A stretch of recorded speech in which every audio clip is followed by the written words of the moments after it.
My name is Shelly Weiner. I never had a childhood. I never had a friend, and I never had a toy. My name is Raya Tishnerman, and my childhood was as bad as it could be. I never had friends. I never had toys. I didn't go to school before the war. The only friend to play with is my cousin Shelly.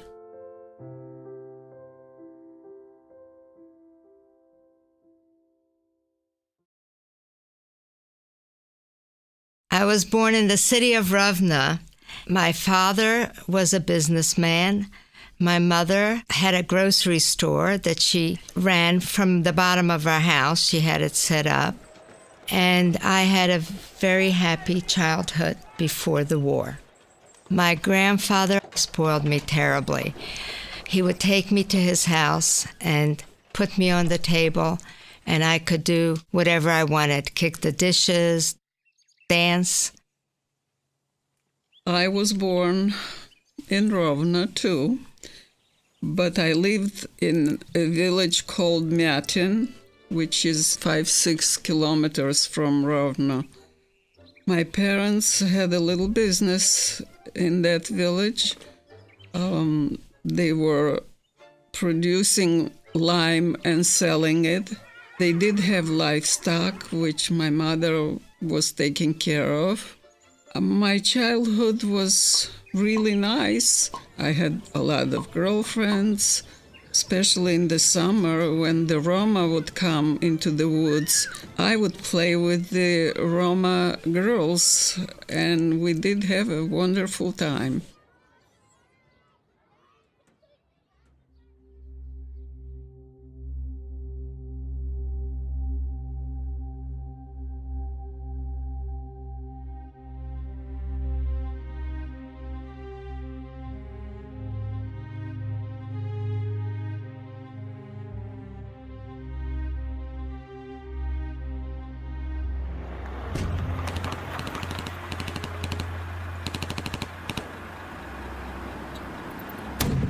The Germans came into our town, and immediately they started passing laws against what Jews could and couldn't do.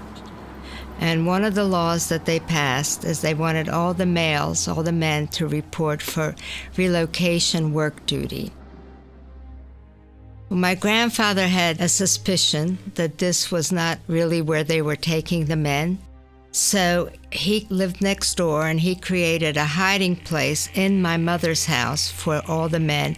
He had 7 sons, and my mother had brothers-in-laws, and all the men would spend the day there hiding, and then they'd come out for the midday meal. My cousin Raya and I would play outside in the yard, and we were told that if we saw the Nazis, they were called brown shirts, coming down the street, to come in and tell the adults. And one day we were playing out there, and we saw a Jeep with 4 of these men in the brown shirt uniforms stopping at our neighbors. We ran in and told the adults. All the men ran back to the hiding place. The women cleaned up. But my uncle, Raya's father, remained. The next thing I remember is that these men burst in, they locked the door, they wouldn't let us leave that room, and they proceeded to beat my uncle. And I was screaming, seeing that beating of my father, so they threw us out of the room. They squeezed me in between a wall and a kitchen table. The next thing that happened is that my mother got us to the village of Myatin. This was after they had the massacre in Rovno, and they killed 17,500 Jews in 3 days. And my entire family was killed in that massacre. My grandfather, my uncles, my aunts, and my cousins. The only person that survived was my father. He was taken to Russia in the army. My mother had this premonition that something is going to happen in the city, and she wanted to go back to the village. At the time, the city was already surrounded by Germans. My mother, I, and my father went to the outskirts of the city, and my father decided to go back. For some reason, he was very scared that the Germans will catch us. My mother knew a lot of wooden trails, and she was trying to persuade my father that we can do it. We can get out of the city and get to the village. But he didn't want it. The only thing he had is his passport. He gave it to her and went back to the city. I and my mother by foot went through the woods and came to the village unharmed. The passport is the only thing that I have of my father, and this is the only memory that I have. The next day, my mother decided to go to the city and see what's going on there. Where's my father? Where's the whole family? And when she came there, nobody was there. And people were telling that all the Jews were taken out of the city to a little place called Sosanki, and they were all killed. So my mother went to that place of killing, of the massacre, and she saw that the Ukrainian police was there, the Germans were there, and people, especially the police, they were taking all the priceless possessions that the people brought over there, putting them on the wagons and taking home. So then she knew that all our family is killed, and she was horrified, and with that she came back to the village and told us the whole story, that now nobody's left but the four of us: Shelly, her mother, I, and my mother. Natalia and Nicanor Polishchuk made a hiding place for us in their barn where they kept the straw and hay. I remember standing and watching them put it on the space where they kept that, and they filled that up until they left a small space for the four of us to sit down, to lie down, but we couldn't really stand up. We were at the back of the barn where they have some eaves that you can look out. That was the only light that we had and the only air that we had.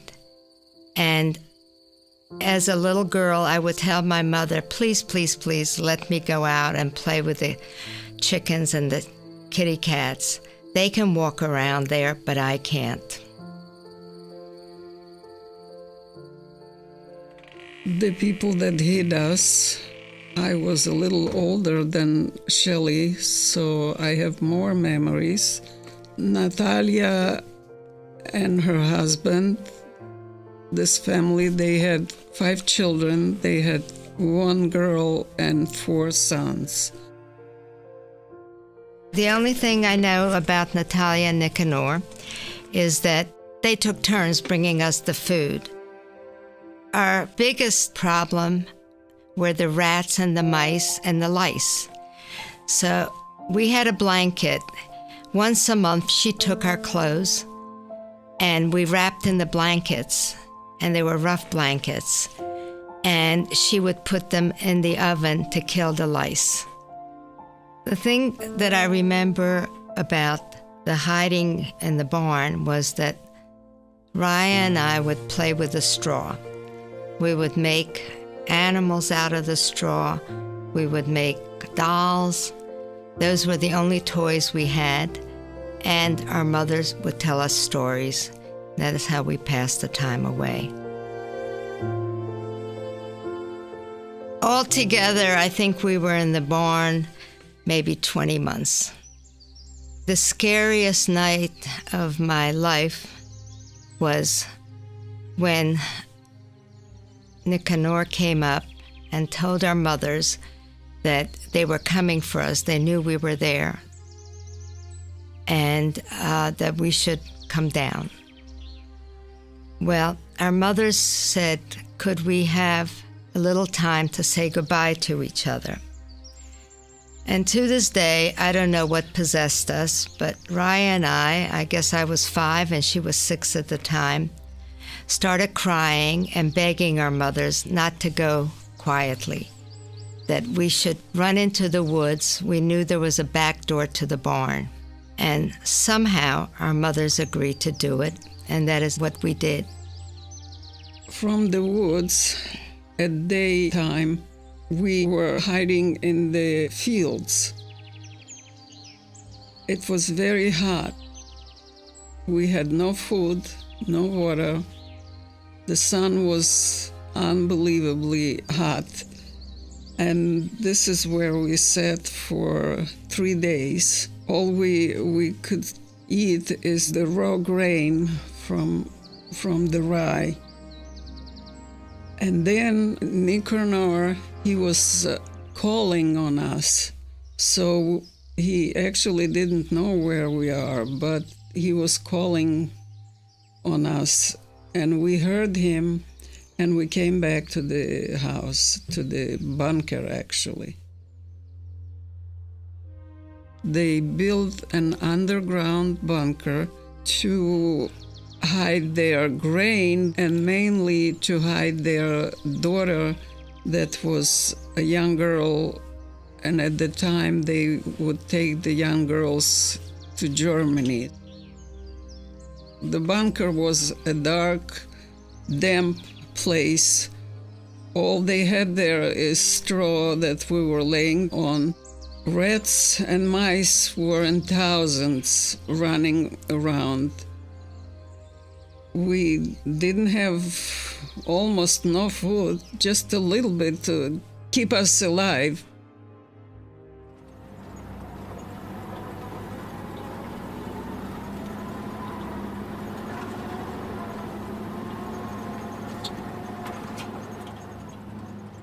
Nicanor took our mothers on a wagon and took them to Rovno.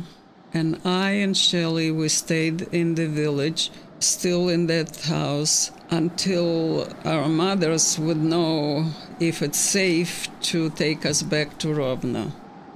Nicanor came and he took us out of the hole underground and put us in his wagon and covered us with straw and drove us to Rovno.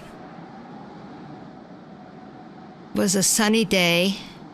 There was snow on the ground, and it was blinding. We couldn't see anything because we had been in the darkness for so long. But the war was not over. The Germans were bombing our city, Rovno, very frequently. And Raya and I would sit and look for the formations, actually, of the planes to see when there would be a raid. The bombing was so terrible that our mothers decided to take us out of Rovno and move us to a smaller town.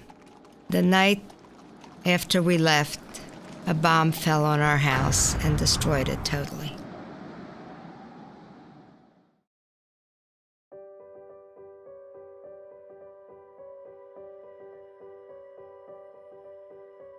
In 1945, May, the war was over. Stalin made a decree. Anybody who was a Polish citizen could go to Poland. So we got to Poland, and my mother and her brother opened up a restaurant, and I stayed with a gypsy lady. One day there was a knock on the door, and it was my father. He had survived the war, gone back to Rovna, found out where we were, and came to get us. From Poland, my mother and father and I made our way to the American zone in Germany. There we were placed in DP camps, displaced person camps, people without a country. We were there for 3 years, and eventually my father's family brought us to the United States. I came here in 1949 on Columbus Day. In 1945, when Shelly and my Aunt Eva went to Poland, I and my mother stayed in a little town called Korec. My mother was working as a photographer there. We lived in that little town till 1956.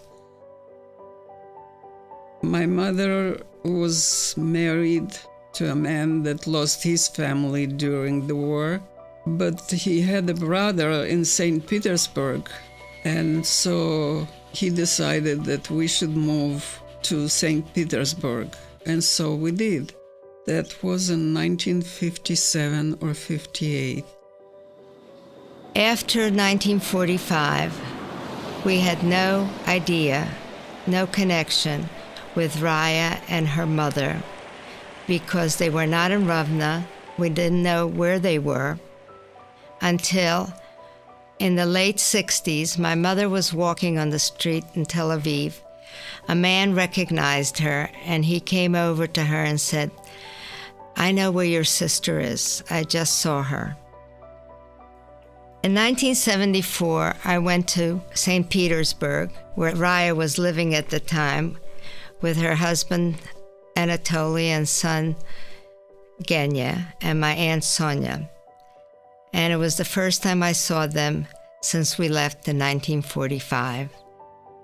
We told them if they ever wanted to leave, we would help them get to the United States. In 1974, when Shelly and her mother came to visit us, I just couldn't believe it's them, that not everybody is killed. All the memories came back.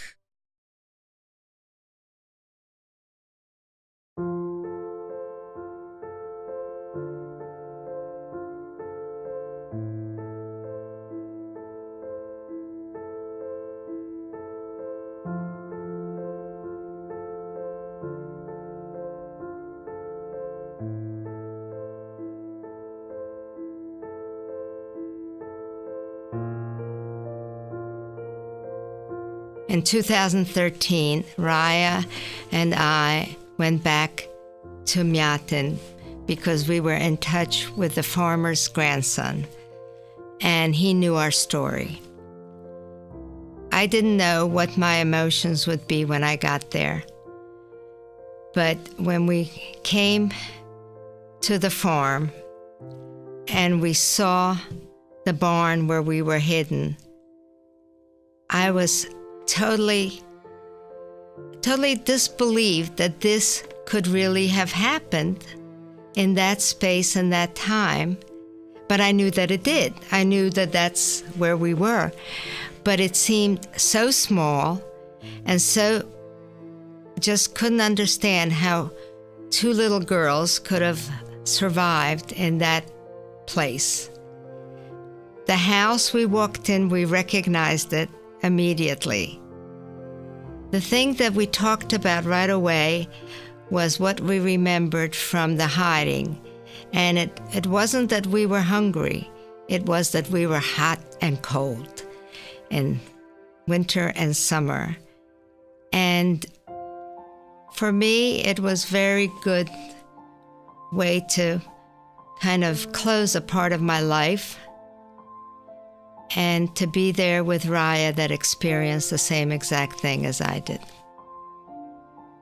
Going back to the hiding place in 2013, was very, very emotional.